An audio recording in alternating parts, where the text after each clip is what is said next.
इस वक्त उत्तर प्रदेश के सफाई से एक बहुत बड़ी खबर आ रही है, जहां समाजवादी पार्टी के राष्ट्रीय अध्यक्ष अखिलेश यादव ने उत्तर प्रदेश सरकार पर हमला बोला है। जी हां, आपने सही सुना, अखिलेश यादव ने उत्तर प्रदेश की योगी सरकार पर हमला बोला है। तो वही आज उत्तर प्रदेश के पूर्व मुख्यमंत्री अखिलेश यादव सफाई में मौजूद है, जहां पर उन्होंने महान दल के अध्यक्ष केशव दत्त मौर्य से मुलाकात की है। मैं महान दल के उनके अध्यक्ष केशव जी को बधाई देता हूं। महान दल के सभी कार्यकर्ता नेताओं का स्वागत सफाई में हुआ और उनके कार्यकर्ता नेता बड़ी संख्या में यहां आकर के उन्होंने सफल कार्यक्रम किया और उन्होंने संकल्प लिया है कि जिन लोगों ने उनके समाज को धोखा दिया है उनको इस चुनाव में सबक सिखाया जाएगा। महान दल का जो संकल्प है कि जिन्होंने उनके समाज को धोखा दिया है और राजनीति में छल किया है उनके साथ, उनको इस चुनाव में सबक सिखाया जाएगा। ये महान दल का संकल्प है। हमें खुशी है कि महान दल के कार्यकर्ता नेता सड़कों पे आ गए हैं, लगातार यात्रा की उन्होंने और इसी तरीके से लगातार जनता में वो रहेंगे और जोड़ते रहेंगे अपने कार्यकर्ता साथियों के साथ। सरकार पिछड़ा वर्ग में 8 नई जातियों को शामिल करने जा रही है, ये स्टैंड आज ही क्यों लिया जा रहा है? समाजवादी पार्टी की मांग है।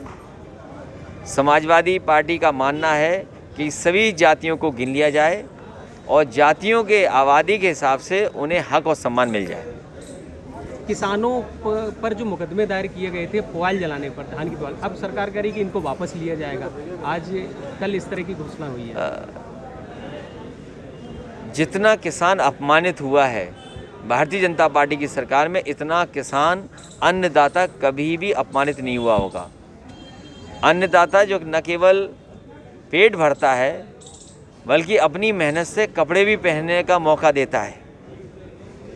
किसान जो है वो खेती करता है और हमारे रोटी और कपड़े का इंतज़ाम करता है। उसको सबसे ज़्यादा भारतीय जनता पार्टी ने अपमानित किया, उन्हें आतंकवादी कहा, मवाली कहा या न जाने क्या क्या शब्दों से उन्हें अपमानित किया था भारतीय जनता पार्टी ने और झूठे मुकदमे भी लगे। जब सरकार के पास कोई व्यवस्था नहीं है कि अगर पर्यावरण बचाना है तो उनकी जिम्मेदारी सरकार की बड़ी है, वो अपनी जिम्मेदारी निभा नहीं रहे और किसानों के ऊपर झूठे मुकदमे लगा रहे।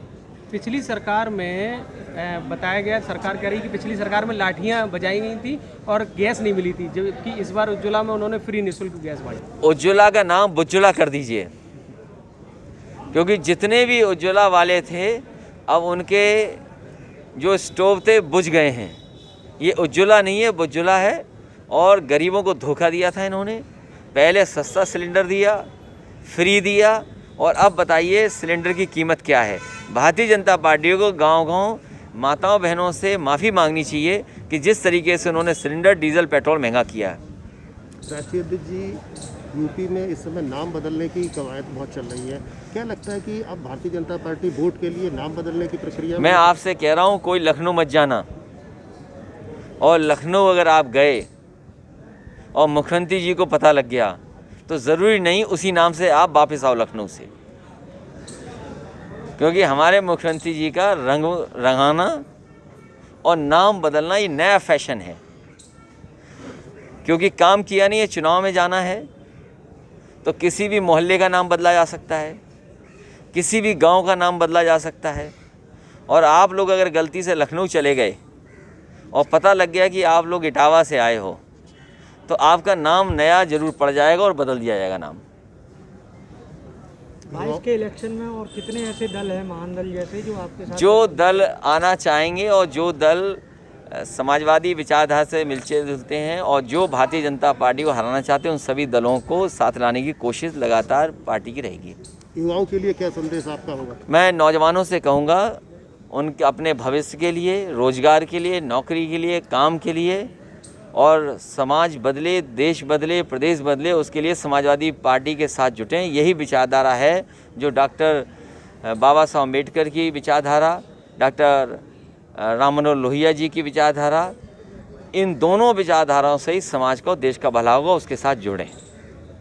धन्यवाद।